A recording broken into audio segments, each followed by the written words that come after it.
ci troviamo a Carbonia, in periferia, a circa 2 km dall'abitato.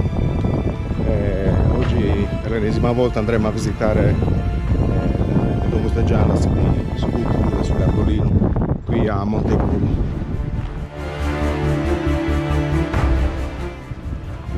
A dopo.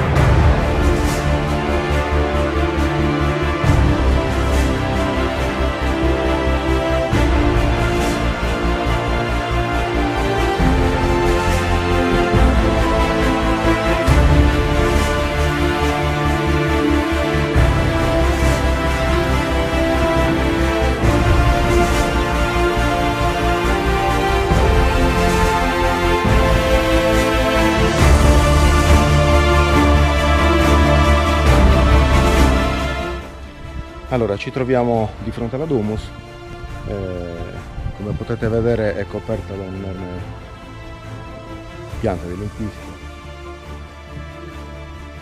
Qui sotto, in questa zona qui, proprio nell'ambito, si dovrebbero trovare delle coppelle e un grosso focolare. Questo sta a significare che il sito era proprio a livello culturale molto importante.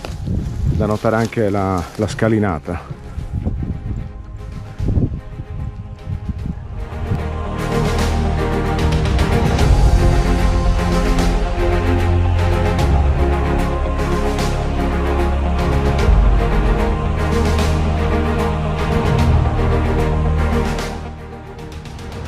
Ora ci addentriamo e vi mostriamo questa meraviglia, ok? Andiamo.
Ciao.